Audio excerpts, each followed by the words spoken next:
Hello there, Sarah from 17 once again, introducing you to my Uncharted 3 crushing difficulty video walkthrough.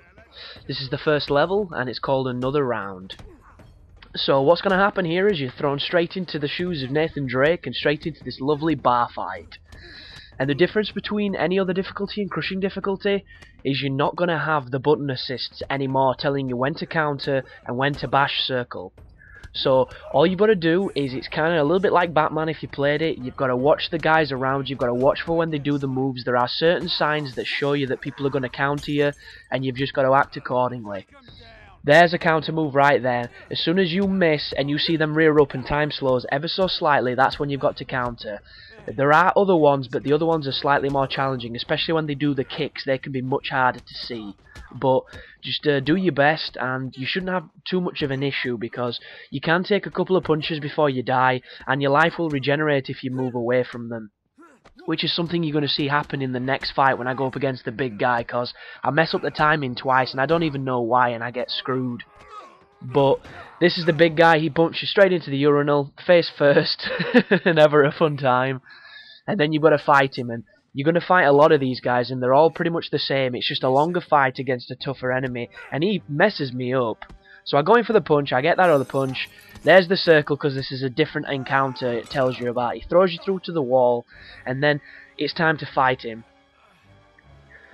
And when I move forward, I miss the counter for some reason. I don't even know why. It felt perfect to me. I punch him, he kicks me.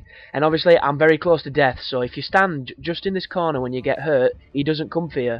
I wait for my life to come back, and then I go back in, and he does the same thing again. I just could not counter that kick for the life of me, and I don't know why. That time he does the shoulder barrage.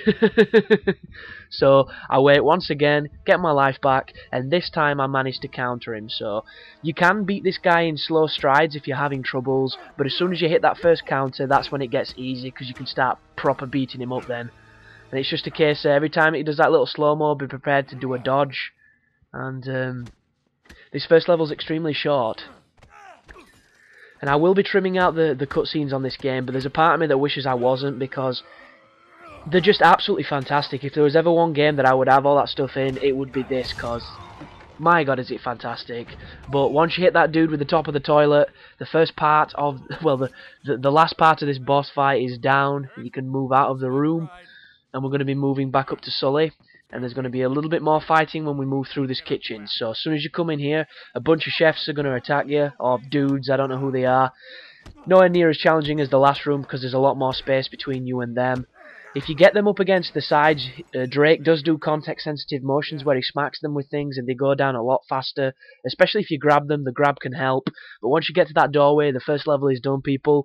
And this is the beginning of our grand odyssey that will be this guide. So thanks for watching, and I'll see you in the next parts. You take care now.